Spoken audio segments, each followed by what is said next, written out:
Urge, Vostok 2018, des bombardiers stratégiques tuent -95 Mégasiemens tirent leurs missiles de croisière bagarre, cyber-violence, viol, l'école française est-elle de plus en plus violente? Fabien Bezanca dossier, la France est-elle devenue un pays violent? 5. Selon l'UNICEF, 51% des élèves françaises âgés de 13 à 15 ans déclarent avoir été victimes d'intimidation à l'école au moins une fois au cours des derniers mois. Le Parisien avançait en 2017 le chiffre de 442 incidents graves chaque jour de classe dans les collèges et lycées de France. Attention, école en danger? Focus sur la situation en France, 51% des élèves âgés de 13 à 15 ans déclarent avoir été victimes d'intimidation à l'école au moins une fois au cours des derniers mois ou avoir été impliqués dans une bagarre physique au moins une fois au cours des 12 derniers mois. Les chiffres sont sans appel. Dans le cadre de sa campagne. Et d'après les calculs de l'agence onusienne, la France fait partie des mauvais élèves. En 2017, le Parisien avançait le chiffre de 442 incidents graves au quotidien dans les collèges et lycées de France. Le journal de la capitale s'était basé sur les données de la Direction de l'évaluation de la prospective et de la performance, DEP. Le chiffre fourni par la DEP est le seul en provenance du ministère de l'Éducation nationale qui assure, selon le quotidien, que « il est impossible de fournir les données brutes du nombre d'agressions ». Il n'y a pas de statistiques par établissement non plus, contrairement à ce qui se fait pour les examens scolaires. De son côté, l'association de la Fondation étudiante pour la ville sortait en 2017 une étude qui indiquait qu'un collégien sur 5 avait déjà subi des violences physiques à l'école, et que 40% se plaignaient de moqueries et d'insultes. Des chiffres probablement très en deçà de la réalité pour Hélène Romano, psychologue spécialiste des violences en milieu scolaire qui était interrogée par nos confrères d'Europe 1. Raymond Artis, président de la Fédération des conseils de parents d'élèves, FCPE, refuse de noircir le tableau. Il s'est confié à Spoutnik France, la violence à l'école a toujours existé. Le haut niveau de signalement tient peut-être au fait que depuis quelque temps on se rapproche de la tolérance zéro, de même que les langues se délient beaucoup plus qu'avant. Si vous regardez ce que disent la plupart des spécialistes, vous vous apercevez qu'ils ont en réalité du mal à dire si la violence à l'école va croissant. C'est un phénomène qui reste à documenter. Ceci étant dit, il ne faut pas ralentir dans les efforts qui visent à y mettre fin. En mars 2017, les experts scientifiques de la FCPE ont publié un rapport après s'être intéressés aux données de PISA, une étude menée au niveau mondial afin d'évaluer les systèmes éducatifs nationaux. D'après leurs résultats, la France se classait parmi les pires pays de l'Organisation de coopération et de développement économique, OCDE, au niveau de la discipline en classe. Des violences qui touchent beaucoup plus certains quartiers. Le tableau nuancé que dresse Raymond Artis semble contraster avec la multiplication des initiatives mises en place par le gouvernement pour lutter contre la violence et le harcèlement à l'école. Des décisions qui semblent traduire une certaine inquiétude. Notamment la mise en place de la campagne 2017 à 2018 Non au harcèlement, qui propose un numéro d'appel et une plateforme web pour les victimes, témoins, parents et professionnels. En 2007 a été mise en place l'enquête Civis pour Système d'information et de vigilance sur la sécurité scolaire, Civis. Il permet le recueil d'informations sur la violence en milieu scolaire et permet au gouvernement de disposer d'un outil de connaissance et d'observation utile pour le pilotage national et académique du système éducatif, selon le Conseil national de l'information statistique. Sans parler des nombreuses campagnes pour l'éducation civique ou sexuelle, je ne dirais pas que l'école française est violente. La société en général est de plus en plus violente et l'école subit malheureusement aussi plus de violence qu'auparavant. Analyse pour Spoutnik France. Samuel Sivy, porte-parole de la Fédération des parents d'élèves de l'enseignement public. Il dit être conscient de la gravité de la situation, mais nuance les résultats des différentes études. Il faut faire attention avec le terme « violence physique ». Je n'ai aucune intention de minimiser les faits, mais on peut avoir des enfants un peu turbulents qui peuvent se bousculer, cela a toujours existé.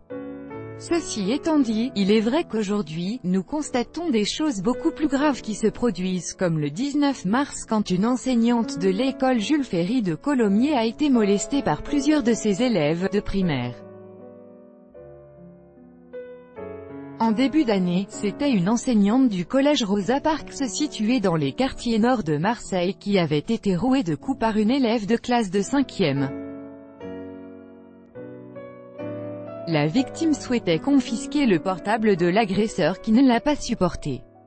Certains établissements concentrent une grande partie des violences. Ils sont très majoritairement dans des quartiers qui sont eux-mêmes excessivement violents, constate Samuel Sivy. Nos confrères du Parisien se sont rendus en septembre 2017 dans un lycée professionnel d'un quartier sensible de Seine-Saint-Denis. Les informations qu'ils ont recueillies témoignent d'une violence quotidienne. Outre les bagarres et les insultes, des vigiles s'assurent au quotidien que personne n'introduise d'armes à l'intérieur. Une situation qui paraît irréelle pour un établissement censé prodiguer savoir et connaissances et former à un futur métier. C'est dans ce même lycée que, fin 2016, le proviseur et son adjointe avaient été violemment frappés par un élève de 15 ans au sujet d'un retard. La mise en place de vigiles rappelle les discussions sur l'installation de portiques de sécurité à l'entrée des écoles et qui ont agité la classe politique à plusieurs reprises ces dernières années. L'intrusion d'un élève armé dans son lycée de Grasse en mars 2017 avait notamment relancé le débat. Pour Raymond Artis, c'est la fracture sociale qui est en grande partie responsable des violences. La marginalisation géographique, sociale, culturelle de certains élèves peut expliquer cette violence. La question est de savoir si notre système éducatif est capable aujourd'hui d'offrir au plus grand nombre un avenir.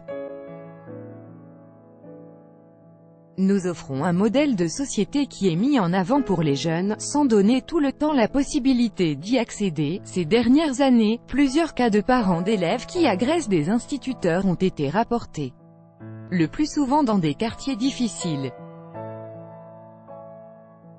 Le 15 février, 3 mères de famille ont tendu un guet-apens à une institutrice de l'école Saint-Jacques de Grasse, qui avait réprimandé la fille de l'un des agresseurs.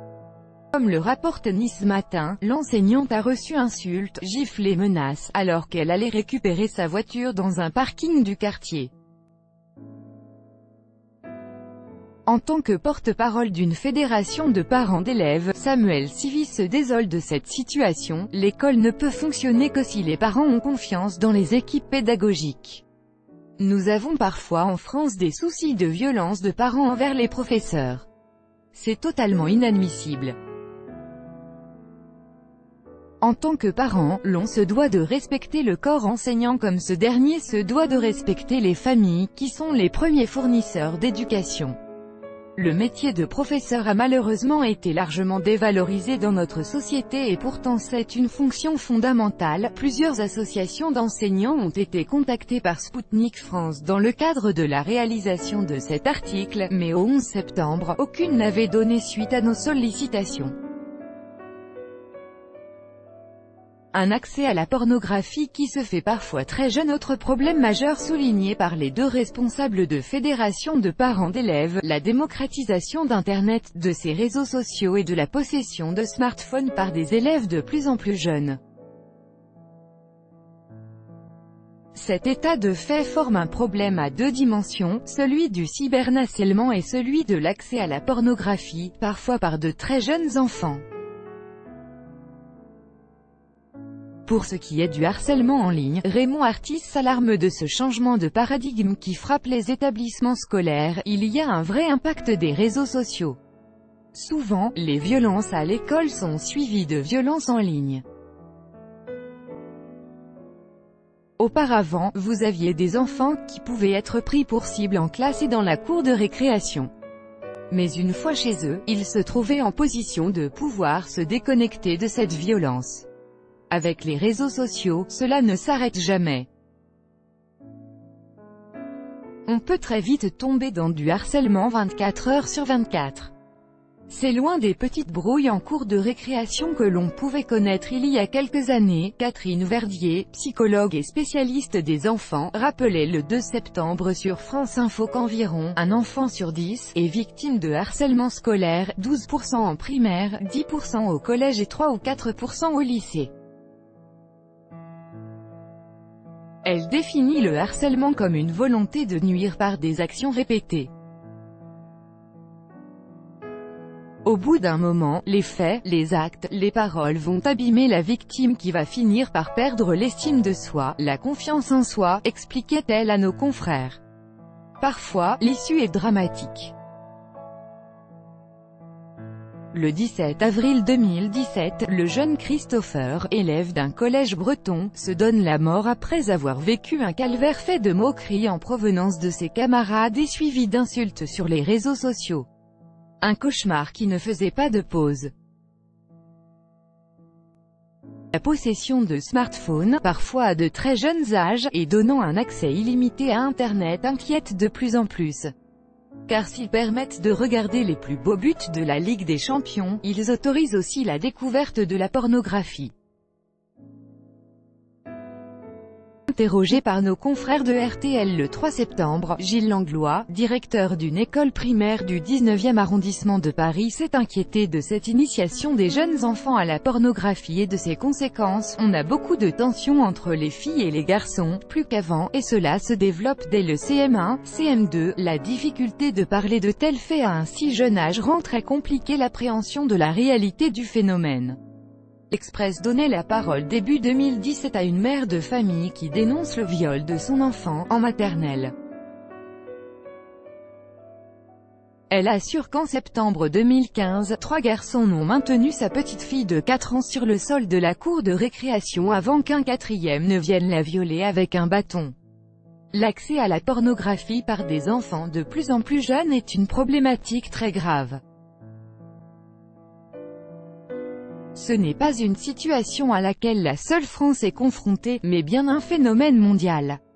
S'ils veulent rentrer sur des sites pornographiques, il leur suffit d'affirmer qu'ils ont bien 18 ans pour y accéder. Les logiciels que l'on peut mettre pour limiter l'accès à de tels sites dans les établissements scolaires ne sont pas efficaces et peuvent être assez facilement contournés. Pour nous, c'est un véritable fléau. J'espère que l'on va avoir des décisions qui seront prises. Cela serait criminel de ne rien faire pour protéger nos enfants, s'insurge Samuel Sivy. Un appel qu'aurait entendu Marlène Schiappa. Le 9 septembre, la secrétaire d'État chargée de l'égalité entre les femmes et les hommes a fait une annonce chez nos confrères de France Info concernant l'accès à ces sites pornographiques. Aujourd'hui, il n'y a pas de filtre, mais nous allons exiger de la part de celles et ceux qui mettent en ligne ces contenus qu'il y ait des filtres très importants, avant de souligner à nouveau l'utilité des très polémiques séances d'éducation à la sexualité qui lui sont chères et qui, selon elle, permettront de mettre en garde contre la pornographie et de répondre aux questions qui seront posées par les enfants. Le 30 juillet, un texte portant sur l'encadrement de l'utilisation du téléphone portable dans les établissements d'enseignement scolaire a été adopté au Parlement.